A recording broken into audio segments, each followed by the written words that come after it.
Good day to all of us. So let's talk about Ireland criminal justice system and policing system. The Irish criminal justice system is an adversarial system where the prosecution side pits itself against the defense to prove its case. This requires the prosecution to prove to the jury the case against the accused beyond all reasonable doubt. Criminal cases are prosecuted by the Director of Public Prosecution on behalf of the state. One of the downsides of this system is that the victim is not directly a party to the proceedings.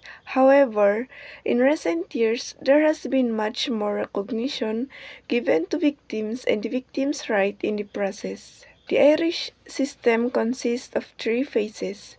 Phase 1 is period of solitary confinement. This period aimed to isolate the prisoner and encourage introspection and reflection on their action. The solitary confinement was intended to be a period of intense discipline and psychological pressure designed to break the prisoner's old habits and prepare them for the next phase. Next phase is period of congregate work. This phase involves congregate work where prisoners were grounded together and assigned tasks. This phase introduced the mark system where prisoners could earn marks or credits for good behavior, hard work, and progress in their training. These marks could lead to advancements their prison's privilege, such as access to better food, more comfortable living conditions, and even opportunities for early release. Phase 3, period in intermediate prisons with minimal supervision. This phase allowed prisoners to demonstrate their dependability and employability in a less restrictive environment. Prisoners were given the opportunity to work outside the prison, often under the supervision of local authorities. Successful completion of this phase led to conditional release with a ticket of leave. The Garda Siochana is the national police force in the Republic of Ireland. The name Siochana in English means guardians of the peace. The Garda Siochana has responsibility for carrying out all policing duties in the Irish state. It also provides state security service and carries out criminal and traffic law enforcement. The word Bangharda refers to the police women, and over 400,000 members of Garda Siochana. The Garda have many powers, including the powers to arrest you in some cases if they suspect you of committing a criminal offense. They also have the power to search you or your property in some cases. Uniformed Garda do not routinely carry firearms. The regional and districts. Garda regions and districts. Ireland is divided into 4 Garda regions. Each has a regional assistant commissioner. The 4 regions are Dublin Metropolitan Region, Northwestern Region, Eastern Region, Southern Region. Each region is divided into divisions. A chief superintendent in charge of each divisions. Each division is divided into districts, each of which has the superintendent in charge. Districts are divided into sub-districts, each normally the responsibility of a sergeant. Each sub-district usually has one Garda station. The number of Garda in a station can vary from 3 to 100 Garda. Each district has a superintendent in charge, or also known as the district officer. The path to become a Garda officer is you have a good character. Be certified a registered medical practitioner to be in good health of sound constitution and suited physically and mentally to performing the duties of a member of the service. Have passed a physical competence test, 18 years of age but not yet 50 years of age. Be a national of a European Union member state. or be a national of a European Economic Area state, the United Kingdom of Great Britain and Northern Ireland, or the Swiss Confederation, have obtained an Irish Living Certificate with a grade D3 or 06 minimum in 5 subjects at ordinary level, or hold a minimum of a level 5 major award or 120 credits in the National Framework of Qualification. Be proficient in both the Irish language and English language. The Garda Siochana Training. Garda Siochana College in the Education and Training College of the Garda Siochana. It is located at MC Khan Barracks, Templemore in Ireland. The college has been in Templemore since 1964. Trainees undergo training at the Garda Siochana College, located at Khan Barracks, Templemore, County Tipperary in Ireland. 18 weeks training before being allocated to a Garda station. After 1 year on the job, each recruit Garda returned to Templemore for 1 month refresher course. Following a major examination of all training in the Garda Siochana, a new 2 year student probationary education training program was introduced for trainee Garda. In working, specialist crime units need to complete 3 years of service as a regular uniformed Garda. The Garda Siochana Ireland National Police Force utilize various types of high visibility or high-vis clothing for different purposes, ensuring the safety, the visibility of office diverse situation. Here's a breakdown of the listed items and their uses. High-vis or high visibility road policing winter jacket. This jacket serves as essential protective gear for Garda officers involved in road policing during the colder months. Its high visibility ensures that officers are easily seen by drivers, pedestrians, and other road users, particularly in low light conditions or adverse weather. The winter-specific design provides warmth and insulation against cold temperatures and inclement weather. The next is shirt tie trousers. These are standard components of the Garda uniform worn beneath the high-vis jacket. The shirt and tie contribute to a professional and formal appearance, while the trousers provide comfort and practicality for officers on duty. High-vis summer jacket. This jacket is designed for warmer weather conditions, offering breathability and ventilation while still maintaining high visibility.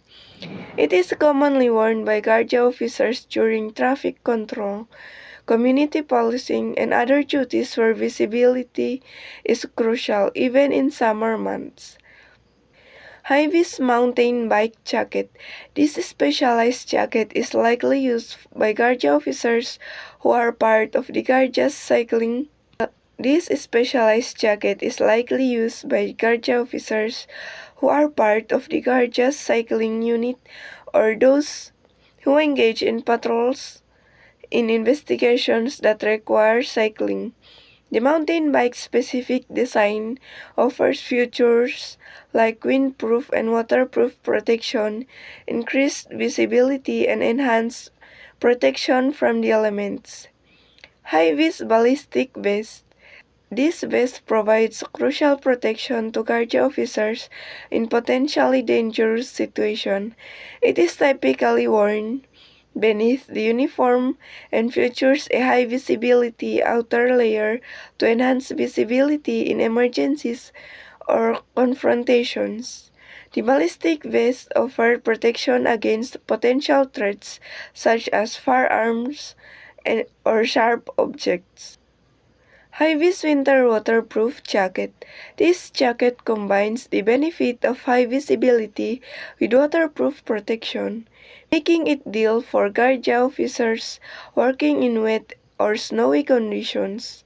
It provides warm visibility and protection from the elements, ensuring officers can perform their duties safely and effectively throughout the year. Additional considerations: Garja high-vis clothing like adherence to international safety standards, ensuring optimal visibility and protection. The use of reflective materials such as retroreflective tape enhance visibility in low light conditions, further increasing the safety of Guardia officers. Guardia high-vis clothing may be personalized with the Guardia logo, unit identification, or officer's name for easy identification and professional branding. The Garda Siochana Next is Garda Siochana versus Philippine National Police ranks. These are both national police force, but they have distinct organization structures and rank system. As we observe in the table, there is no police corporal, police master sergeant, police chief master sergeant in Garda. The PNP has a dual structure with separate ranks for commissioned officer and non-commissioned officers. Next is Garda Siochana Insignia. Commissioner, the highest ranking officer in the Garda Siochana, responsible for the overall leadership in management of the force. Second one, Deputy Commissioner. Assist the Commissioner and may oversee specific operational areas. Assistant Commissioner supervises geographic regions or specialized unit. Chief Superintendent commands division and is responsible for local policing strategies. Superintendent leads individual police district managing day-to-day operations. Inspector assists superintendent in managing police operations and personnel. Sergeant provides frontline supervision and support to Guardia. Guardia, the basic ranks of the police officers responsible for general policing duties. And lastly, we have the Reserve Guardia, the volunteer members who assist regular Guardia.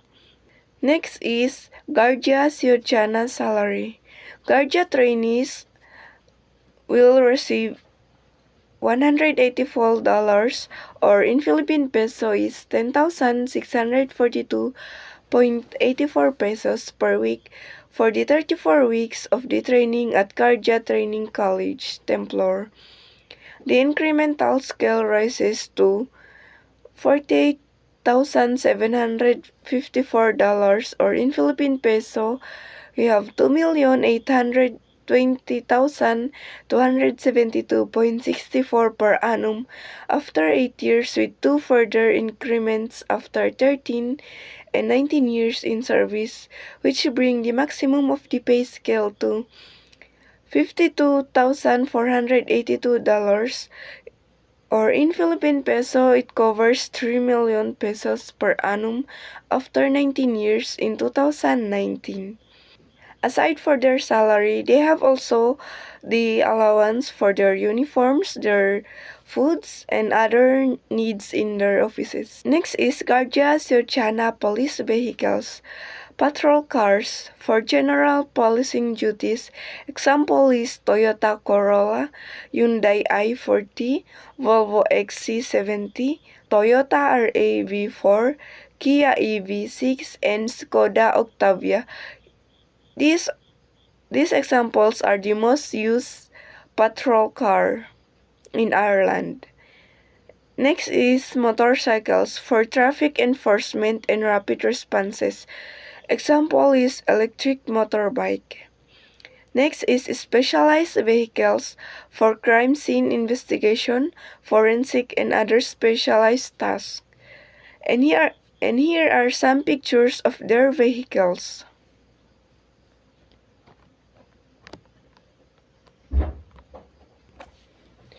So next is we have the Garda Siochana weapons. We have here the SIG Saucer P226, used in service with numerous law enforcement and military organizations worldwide.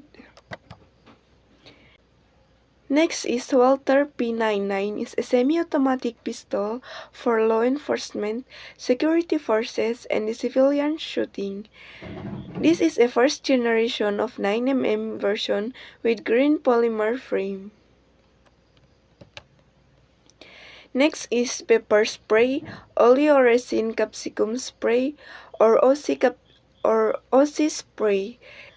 It can irritate the eyes to cause burning and pain sensation, as well as temporary blindness. However, this weapon occasionally cause serious injuries or death due to allergic reactions, improper use, or other factors. For this reason, the term less lethal has been preferred by some organizations as it describes the risk or death more accurately than the term non-lethal. Its inflammatory effects cause the eyes to close temporarily, taking away vision. This temporary blindness allows officers to more easily restrain subjects and permits people in danger to use pepper spray in self-defense for an opportunity to escape. It also causes temporary discomfort and burning of the lungs, which cause shortness of breath.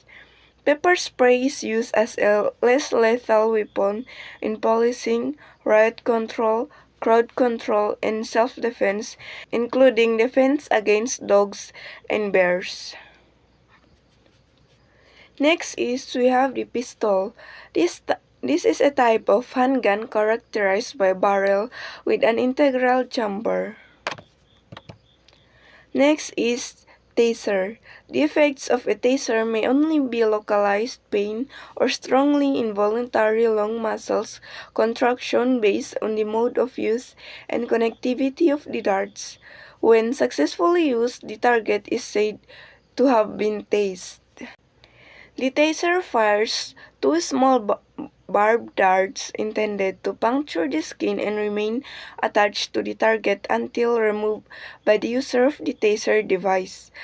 At a speed of 55 meters per second, darts are connected to the main unit by thin lacquer insulated copper wire and deliver a modulate electric current designed to disrupt voluntary control of muscles, causing neuromuscular incapacity.